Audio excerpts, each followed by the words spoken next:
Les footballeurs peuvent-ils embrasser toutes les causes? Alors c'est vrai qu'il y a la cause du racisme qui leur tient à cœur. Les footballeurs, c'est vrai, se mobilisent souvent. Là, ce n'est pas la première année.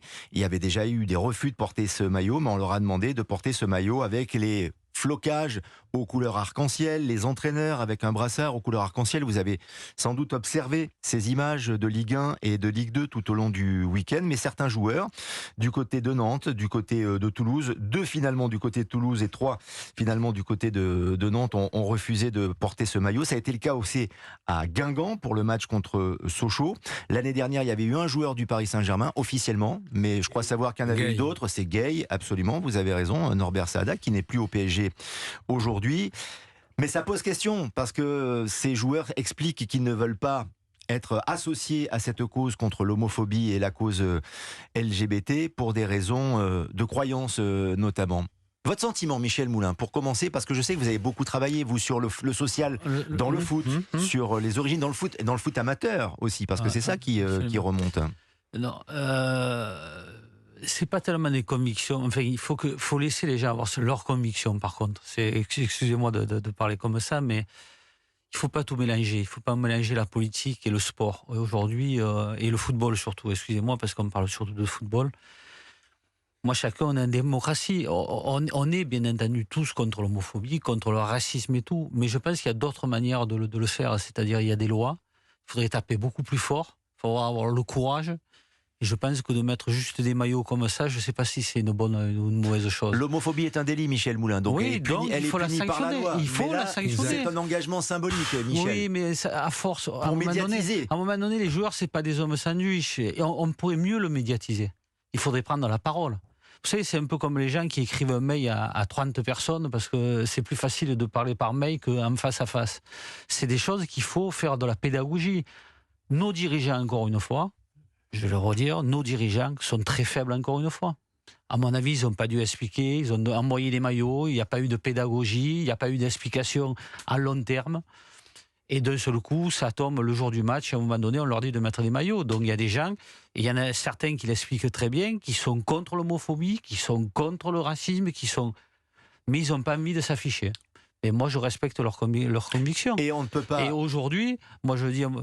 Moi, j'ai préféré qu'on tape beaucoup plus fort quand il y a des problèmes d'homophobie ou de racisme. On ne peut pas les obliger, les joueurs, Michel Moulin. Vous êtes chef d'entreprise. C'est comme si vous demandiez à vos collaborateurs de porter un t-shirt ou un pin aux couleurs arc-en-ciel. On parle toujours de démocratie en France. Et là, la démocratie, c'est ça. Pour ça qu'on aurait dû anticiper.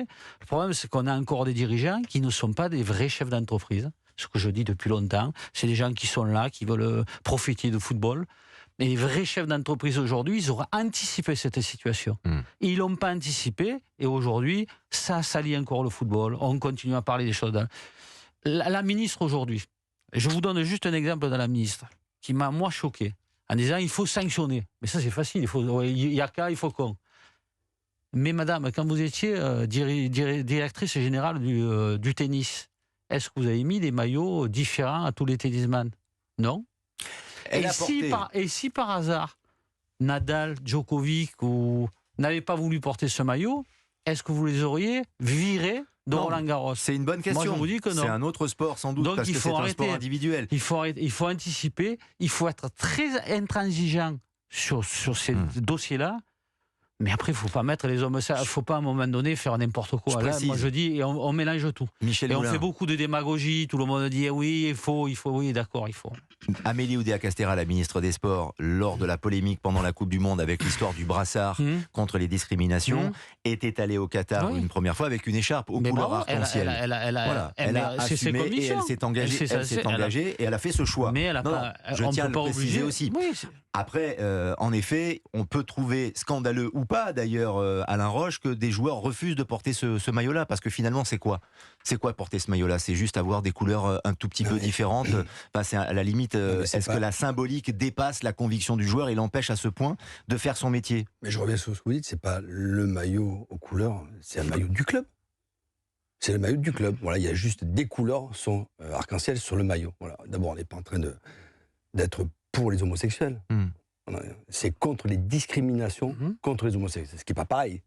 Voilà, donc on ne pousse pas les gens à être homosexuels. Mais non, au contraire, bien sûr. C'est que c'est un délit. Les insultes morales, physiques et autres, ça existe. Voilà. Donc dans ces cas-là, c'est peut-être pas des hommes sandwich, les footballeurs professionnels. Mais personne ne refuse quand c'est un message contre le racisme, contre même le brassard noir. Le brassard noir quand il y a une disparition. Contre les violences. Personne refuse. Les violences faites aux femmes, contre la pédophilie. Là, tout le monde est unanime. Alors moi, je veux bien comprendre qu'il faut respecter les convictions des uns et des autres. Quand on parle de tolérance, mais la tolérance, ça passe par ça aussi, par la symbolique. Et voilà, donc moi, je suis pour la sanction financière.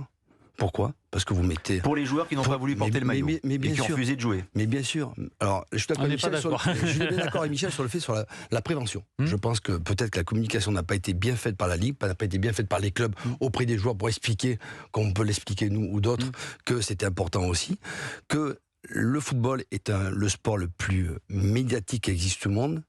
Vous pouvez faire une campagne... Avec le foot, vous n'allez pas faire une campagne, excusez-moi, avec le badminton, ce qui est normal parce que ça va intéresser personne. Donc voilà, donc c'est la cause mondiale quand même, c'était la journée mondiale contre l'homophobie, ce qui est pareil non plus. Donc il fallait marquer de cette empreinte-là. Je trouve que les joueurs, ce qu'ils ont fait, moi je trouve ça pas correct, qu'ils soient sanctionnés financièrement, ça me paraît normal. Ces joueurs-là devaient jouer, pourquoi ? Parce que leur club avait besoin d'eux aussi, l'air de rien, parce qu'il y a des situations qui sont compliquées. Et je trouve que les discours de certains entraîneurs sont totalement inappropriés, que ce soit de Eric Roy ou même de Bruno Genesio, que j'apprécie énormément. Ça me dérange. Voilà.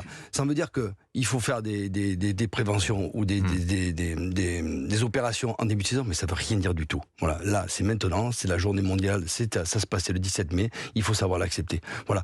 Mais moi, j'attends de voir, est-ce que ces joueurs qui ne veulent pas être contre les discriminations contre les homosexuels, ils portent sûrement des vêtements de marque qui ont été créés par des homosexuels. Il y a des films qui sont faits par des homosexuels, ils vont voir ces films-là. Donc dans ces cas-là, on ne fait plus rien, ils ne font plus rien. On boycotte tout, quoi. Voilà, donc je suis un peu surpris, déçu par ce qui se passe là. J'attendais autre chose, mais bon, après, ce sont les convictions religieuses.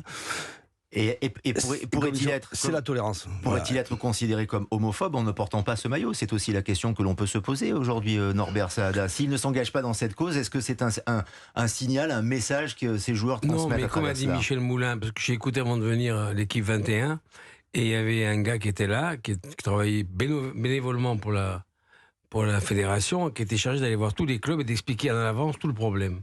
Il a dit lui-même, j'ai pas pu voir tout le monde, j'ai pas pu voir tous les clubs, donc il y a des gens qui n'étaient pas informés. Et on leur a donné le maillot le jour même. Donc c'est ça qui est le problème. Moi, qu'ils aient refusé, ça c'est pas bien. Mais c'est un délit d'être homophobe. Mais je crois que si les clubs avaient fait un peu plus de pédagogie, avaient expliqué calmement aux gens, je pense qu'on ne serait pas arrivé là. Voilà. Alors que c'est pas la première fois que ça se produit, ça a été le cas les années précédentes. Là, il y a plus de joueurs, Norbert Saada, mais l'année dernière, Gay, vous l'avez dit, un autre joueur du Paris Saint-Germain qui n'est plus là aussi. C'est pas mais c'était un médiatique, mais il y en a eu d'autres. Moi, ce qui m'inquiète, c'est que on voit qu'au centre de formation, il faut faire de la prévention aussi, parce qu'il y a beaucoup de paroles aussi, très homophobes aussi, il faut être vigilant là-dessus. C'est que l'année dernière, c'était 2, cette année 6.